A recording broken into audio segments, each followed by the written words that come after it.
जय श्री कृष्णा। राधे राधे प्रिय भक्तों, मैं आप लोगों को अभी पौष पूर्णिमा व्रत की जो कथा है वह सुनाने वाली हूँ। तो आप लोगों को क्या करना है, वीडियो में आगे बढ़ने से पहले वीडियो को लाइक करके चैनल को सब्सक्राइब कर लेना है।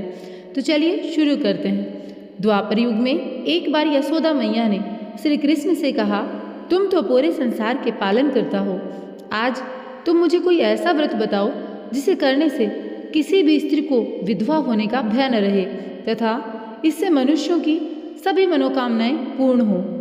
श्री कृष्ण बोलते हैं कि माता, आपने बहुत ही सुंदर प्रश्न पूछा है। मैं आपको इस बारे में विस्तार पूर्वक बताता हूँ। सौभाग्य प्राप्ति के लिए महिलाओं को 32 पूर्णमासियों के व्रत को करना चाहिए। इससे उनकी सभी मनोकामनाएं पूर्ण होती हैं, उन्हें सौभाग्यवती होने का आशीष मिलता है। अब मैं आपको इससे जुड़ी हुई कथा सुनाता हूँ। इस भूमंडल पर एक अत्यंत प्रसिद्ध राजा चंद्रहास से पालित अनेक प्रकार के रत्नों से परिपूर्ण कातिका नाम की एक नगरी थी। वहाँ पर धनेश्वर नाम का एक ब्राह्मण रहता था। उसकी स्त्री अति सुशीला एवं रूपवती थी। दोनों ही उस नगरी में बड़े प्रेम के साथ रहते थे। घर में धन धान्य आदि की कमी नहीं थी, लेकिन उनको एक बड़ा दुख था कि उनकी कोई संतान नहीं थी। इस कष्ट से वह अत्यंत दुखी रहते थे। एक दिन एक बड़ा तपस्वी योगी उस नगरी में आया। वह योगी उस ब्राह्मण के घर को छोड़कर अन्य सभी घरों से भिक्षा लाकर भोजन करने लगा, लेकिन रूपवती से वह भिक्षा नहीं लेता। एक समय किसी अन्य घर से भिक्षा लेकर गंगा किनारे जाकर भिक्षान्न को प्रेम पूर्वक खा रहा था। तभी धनेश्वर ने योगी को देखा और अपनी भिक्षा के अनादर से दुखी होकर योगी से बोला, महात्मन, आप सब घरों से भिक्षा लेते हैं परंतु मेरे घर की भिक्षा कभी नहीं लेते, इसका क्या कारण है?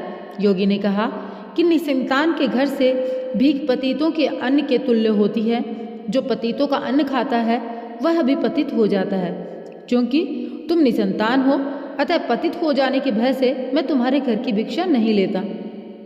धनेश्वर यह बात सुनकर अपने मन में बहुत दुखी हुआ और हाथ जोड़कर योगी के पैरों पर गिर पड़ा तथा आर्तभाव से कहने लगा, हे महाराज, यदि ऐसा है तो आप मुझको पुत्र प्राप्ति का उपाय बताओ। आप सर्वज्ञ हैं, मुझ पर अवश्य ही कृपा करेंगे। धन की मेरे घर में कोई कमी नहीं, परंतु मैं पुत्र न होने के कारण अत्यंत दुखी हूँ। आप मेरे इस दुख का हरण करें, आप सामर्थ्यवान हैं। यह सुनकर योगी कहने लगे, हे ब्राह्मण, तुम चंडी देवी की आराधना करो। घर जाकर उसने अपनी स्त्री से सब वृतांत कहा और स्वयं तप के निमित्त वन में चला गया। वन में जाकर उसने चंडी देवी की उपासना और उपवास किया। चंडी देवी ने 16वें दिन उसको स्वप्न में दर्शन दिया और कहा, हे धनेश्वर, तुझे पुत्र होगा, परंतु वह 16 वर्ष की आयु में ही मृत्यु को प्राप्त हो जाएगा। यदि तुम दोनों पति पत्नी 32 पूर्णमासियों का व्रत विधि पूर्वक करोगे तो वह दीर्घायु को प्राप्त होगा। जितनी तुम्हारी सामर्थ्य हो उतने आटे के दिए बनाकर शिव जी का पूजन करना और पूर्णमासी का व्रत करना। प्रातःकाल होने पर इस स्थान के समीप ही तुम्हें एक आम का वृक्ष दिखाई देगा। उस पर चढ़कर एक फल तोड़कर शीघ्र अपने घर चले जाना और अपनी स्त्री से सब वृतांत कहना। जब वह श्री शंकर जी का ध्यान करके उस फल को खा लेगी तब भगवान शंकर की कृपा से वह गर्भवती हो जाएगी। जब वह ब्राह्मण प्रातःकाल उठा तो उसने उस स्थान के पास एक आम का वृक्ष देखा जिस पर एक आम का फल लगा था। उस ब्राह्मण ने उस आम के वृक्ष पर चढ़कर उस फल को तोड़ने का प्रयास किया, किंतु कई बार प्रयत्न करने पर भी वह वृक्ष पर न चढ़ पाया। तब उस ब्राह्मण को चिंता हुई और वह विघ्न विनाशक श्री गणेश जी की वंदना करने लगा और बोला, हे दयानिधे, अपने भक्तों के विघ्नों का नाश करके उनके मंगल कार्यों को करने वाले, दुष्टों का नाश करने वाले, रिद्धि सिद्धि के दाता, आप मुझ पर कृपा करके इतना बल दें कि मैं अपना मनोरथ पूर्ण कर सकूं। इस प्रकार गणेश जी की प्रार्थना करने पर उनकी कृपा से धनेश्वर वृक्ष पर चढ़ गया। उसने एक अति सुंदर आम का वृक्ष देखा। उसने विचार किया कि वरदान से जो फल मिला है वह और कोई फल दिखाई नहीं देता। उस धनेश्वर ब्राह्मण ने जल्दी से उस फल को तोड़कर अपनी स्त्री को लाकर दिया और उसकी स्त्री ने अपने पति के कथन अनुसार उस फल को खा लिया और इसके पश्चात वह गर्भवती हो गई। देवी जी की असीम कृपा से उसे एक अत्यंत सुंदर पुत्र की प्राप्ति हुई, जिसका नाम उन्होंने देवीदास रखा। माता पिता के हर्ष और शोक के साथ बालक शुक्ल पक्ष के चंद्रमा की भांति बढ़ने लगा। भवानी की कृपा से वह बालक बहुत सुंदर, सुशील और पढ़ने में निपुण था। चंडी देवी की आज्ञा अनुसार उसके माता पिता ने 32 पूर्णमासी का व्रत रखना प्रारंभ कर दिया, जिससे कि उनका पुत्र दीर्घायु हो। 16 वर्ष लगते ही देवीदास के माता पिता को बड़ी चिंता हो गई, कहीं उनके पुत्र को इस वर्ष मृत्यु न हो जाए। इसलिए उनके मन में विचार आया कि यदि यह दुर्घटना उनके सामने हो गई तो वे कैसे सहन करेंगे। उन्होंने देवीदास के मामा को बुलाया और कहा कि हमारी इच्छा है देवीदास 1 वर्ष तक काशी में जाकर विद्या अध्ययन करे। हम उसको अकेला भी नहीं छोड़ना चाहते, इसलिए साथ में तुम चले जाओ और 1 वर्ष के पश्चात उसको वापस लेकर आना। यह प्रबंध करके उसके माता पिता ने काशी जाने के लिए देवीदास को एक घोड़े पर बैठाकर उसके मामा के साथ विदा कर दिया। धनेश्वर ने अपनी पत्नी के साथ पुत्र की मंगल कामना और दीर्घायु के लिए भगवती दुर्गा की आराधना और पूर्णमासियों का व्रत करना प्रारंभ किया। इस प्रकार उन्होंने 32 पूर्णमासी का व्रत किया। कुछ समय पश्चात एक दिन वे दोनों मामा और भांजा रात्रि में मार्ग बिताने के लिए किसी ग्राम में ठहरे थे। उसी दिन उस गांव में एक ब्राह्मण की अत्यंत सुंदरी, सुशीला, विदुषी और गुणवती कन्या का विवाह होने वाला था। जिस धर्मशाला के अंदर वर उसकी बारात ठहरी थी, उसी धर्मशाला में देवीदास और उसके मामा ठहरे थे। संयोगवश कन्या को तेल आदि चढ़ाकर मंडप आदि का कृत्य किया जा रहा था, लेकिन लग्न के समय वर को धनुर्वात, एक वायु रोग होता है जिसमें शरीर धनुष की तरह झुककर टेढ़ा हो जाता है, यह हो गया। इस कारण वर के पिता ने अपने कुटुंबियों से परामर्श करके निश्चय किया कि यह देवीदास मेरे पुत्र जैसा सुंदर है, मैं इसके साथ ही लग्न करा देता हूँ और बाद में विवाह के अन्य कार्य मेरे लड़के के साथ हो जाएंगे। ऐसा सोचकर उन्होंने देवीदास के मामा से जाकर कहा, थोड़ी देर के लिए अपने भांजे को हमें दे दो, जिससे विवाह के लग्न के सारे कृत्य सुचारू रूप से हो सके। तब उसका मामा कहने लगा, कुछ भी कन्यादान के समय वर को मिले वह सब हमें दिया जाए, तो मेरा भांजा इस बारात में दूल्हा बन जाएगा। यह बात वर के पिता ने स्वीकार कर ली और उसने अपने भांजे को वर बनाने के लिए भेज दिया। उसके बाद सब विवाह कार्य रात्रि में विधि पूर्वक संपन्न हुए। पत्नी के साथ वह भोजन न कर सका। अपने मन में सोचने लगा कि न जाने यह कैसी स्त्री होगी, और अंत में उसने अपनी आँखों से जो आंसू आ गए थे उनको पोंछा और एकांत में जाकर वधू ने जब पूछा, क्या बात है, आप इतने उदासीन व दुखी क्यों हैं, तब उसने सब बातें वर के पिता और उसके मामा में हुई थी जो सब उसको बतला दी।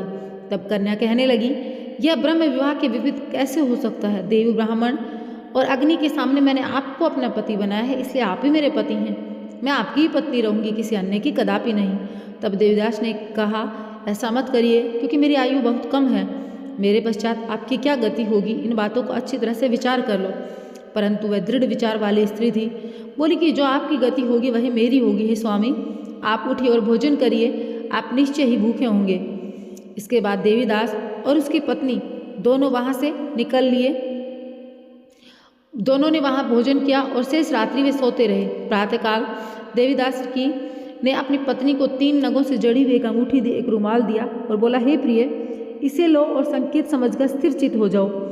मेरा मरण और जीवन जानने के लिए पुष्प वाटिका बना लो, उसमें सुगंध वाली एक नव मल्लिका लगा लो, उसको प्रतिदिन जल से सींचा करो, आनंद के साथ खेलो कूदो और उत्सव मनाओ।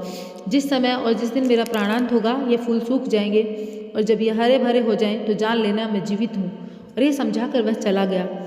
प्रातःकाल होते ही गाजे बाजे बजने लगे। जिस समय विवाह के कार्य समाप्त होने के लिए वर व सब बाराती मंडप में आए, तो कन्या ने वर को भली भांति से देखकर अपने पिता से कहा, यह मेरा पति नहीं है, मेरा पति वही है जिसके साथ में मेरा पाणी ग्रहण हुआ था, इसके साथ मेरा विवाह नहीं हुआ। यदि वह वही है तो बताइए कि मैंने इसको क्या दिया। मधुपर्क और कन्यादान के समय जो मैंने भूषण आदि दिए थे उन्हें दिखाए थे, और रात में मैंने क्या गुप्त बातें कही वह सब सुनाए। पिता के कथन अनुसार वर को बुलाया गया। कन्या की सब बातें सुनकर वह कहने लगा कि मैं कुछ नहीं जानता। इसके पश्चात लज्जित होकर और वहाँ से चला गया। सारी बारात भी अपमानित होकर लौट गई। और भगवान श्री कृष्ण कहते हैं, इस प्रकार देवीदास काशी विश्वविद्यालय के लिए चला गया। जब कुछ समय बीत गया तो काल से प्रेरित होकर एक सर्प रात्रि के समय उसको डसने के लिए वहाँ पर आया। उस विषधर के प्रभाव से उसके शयन का स्थान चारों ओर से विष विषैला हो गया, परंतु व्रत के प्रभाव से वह उसको न काट पाया। और पहले ही उसकी माता ने 32 पूर्णिमासी का जो व्रत कर रखा था। इसके बाद मध्याह्न के समय काल वहाँ पर आया और उसके शरीर से उसके प्राणों को निकालने का प्रयत्न करने लगा, जिससे वह मूर्छित होकर पृथ्वी पर गिर पड़ा और भगवान की कृपा से उस समय पार्वती जी के साथ भगवान शंकर वहाँ पर आ गए। उसको मूर्छित दशा में देखकर पार्वती जी ने भगवान शंकर से प्रार्थना की, हे प्रभु, इस बालक की माता ने पहले 32 पूर्णिमासी का व्रत किया था, जिसके प्रभाव से हे भगवान आप इसको प्राण दान दें। भवानी के कहने पर भक्त वत्सल भगवान शिव ने उसको प्राण दान दिया। इस व्रत के प्रभाव से काल को भी पीछे हटना पड़ता है। देवीदास स्थिर और स्वस्थ होकर बैठ गया। उधर उसकी स्त्री उसके काल की प्रतीक्षा किया करती थी। जब उसने देखा कि पुष्प वाटिका में पत्र पुष्प कुछ भी नहीं रहे तो उसको अत्यंत आश्चर्य हुआ, और जब वह वैसे ही हरी भरी हो गई तो वह जान गई कि उसके पति जीवित हो गए। यह देखकर वह बहुत प्रसन्न मन से पिता से कहने लगी कि पिताजी, मेरे पति जीवित हैं, आप उनको ढूंढना शुरू करो। जब 16वां वर्ष व्यतीत हो गया, देवीदास भी अपने मामा के साथ काशी से चल दिया। इधर उसके ससुर उसे ढूंढने के लिए अपने घर से जाने ही वाले थे कि दोनों मामा भांजा वहाँ पर आ गए। देवीदास को आता देखकर उसका ससुर बड़ी प्रसन्नता के साथ अपने घर में ले गया। उसी समय नगर के निवासी भी वहाँ इकट्ठे हो गए। सबने निश्चय किया कि अवश्य इसी बालक के साथ कन्या का विवाह हुआ था।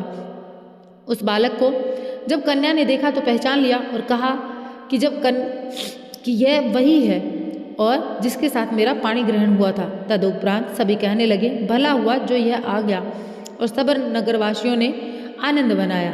श्री कृष्ण जी कहते हैं, इस प्रकार धनेश्वर 32 पूर्णमासियों के व्रत के प्रभाव से पुत्रवान हो गया।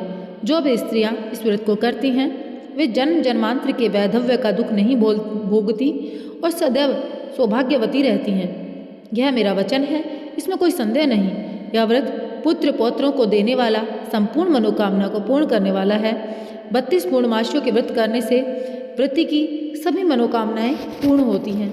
तो प्रिय भक्तों, यहाँ पर ये पौष पूर्णिमा की जो कथा है वह संपन्न होती है। मैं आप लोगों से मिलूंगी एक नए वीडियो के साथ में। आप इस वीडियो को लाइक करके कमेंट बॉक्स में लिखिए जय श्री राम। और हाँ, मैं आप लोगों के साथ नए वीडियो लेकर आती रहती हूँ। हिंदू धर्म की जानकारी से जुड़ी हुई हर एक अपडेट मैं आपको देती रहती हूँ, तो चैनल को सब्सक्राइब अवश्य कीजिएगा। जय श्री राम।